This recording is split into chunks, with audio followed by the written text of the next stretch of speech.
Hey, welcome back everyone. It is now March 26th of 2020, and ever since the release of Star Wars The Rise of Skywalker, a lot of fans have been very intrigued about the future of the Star Wars franchise by Disney and Lucasfilm. This is Mike Zero. Make sure to subscribe if you are new to the channel for future Star Wars content. Now, the thing about The Rise of Skywalker is that we do know that this movie in particular was by far the most difficult production there was out of all the three Disney Star Wars movies. I don't know if you guys knew this, but Kathleen Kennedy said this, J.J. Abrams talked about this, even Chris Terrio and Mark Hamill, and so on and so forth, that this was a very tough production because of all the reshoots and the rewrites that occurred back in 2018, leading all the way into 2019 as well. So the thing with J.J. Abrams, we do know that J.J. Abrams had big plans for the movie before Kathleen Kennedy came in, and actually deleted many of those scenes that, of course, we would have had a far different movie in comparison to what we got. That's how different the movie was going to be, and it's one of the main reasons as to why we do not have deleted scenes on the Blu-ray edition of the film, which, by the way, is going to be releasing on the 31st. The digital version is already out, still no deleted scenes, so there's pretty much no hope for deleted scenes coming out anytime soon.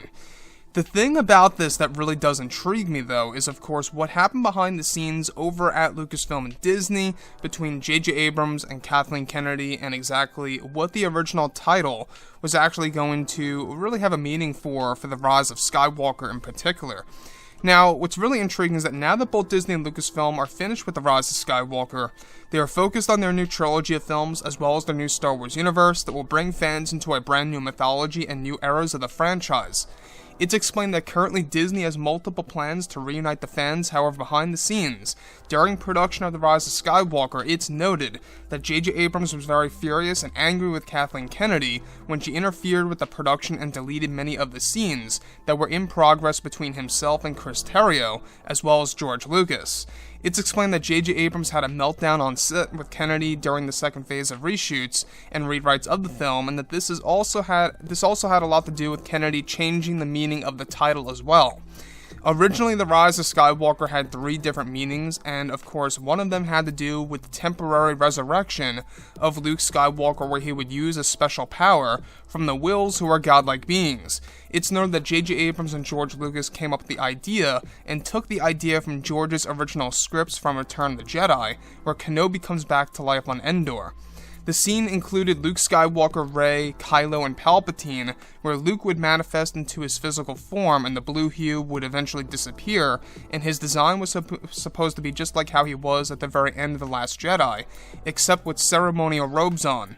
J.J. Abrams and Kennedy had a big argument over the cancellation of the production for this scene, and that the title played a large role with the scene of Luke coming back to life for roughly 6 minutes, give or take, where he would aid Ben Solo and Rey to defeat Palpatine.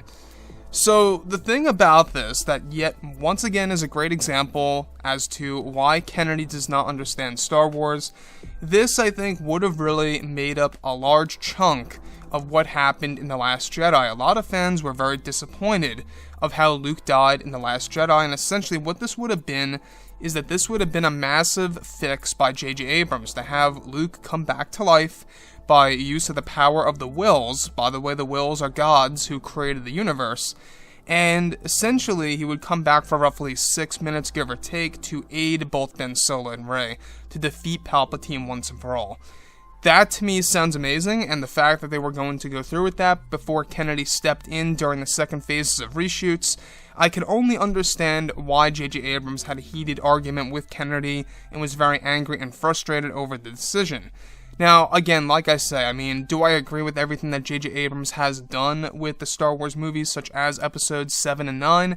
Not necessarily. I mean, there are aspects of both of those movies that I really do enjoy. I've actually pointed these out in my initial reaction and review for The Rise of Skywalker and The Force Awakens, so if you guys want to go ahead and look that up.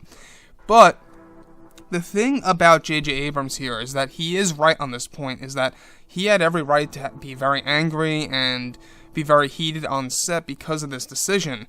Again, the title originally had 3 different meanings. So far, right now, there's only 2 meanings for The Rise of Skywalker. You have Rey calling herself Rey Skywalker, hence The Rise of Skywalker, and you have Ben Solo, who is also a Skywalker, hence Palpatine telling him, "As I once fell, so falls the last Skywalker."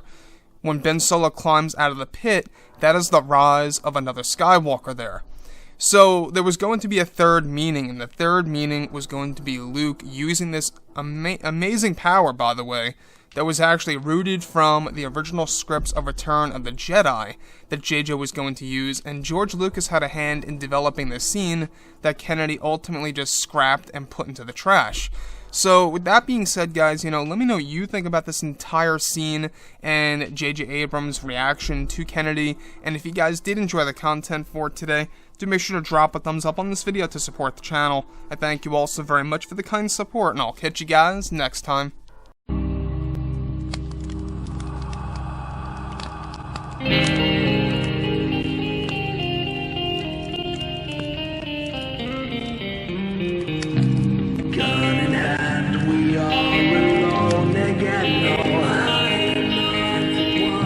From night to moon we hear them moans again.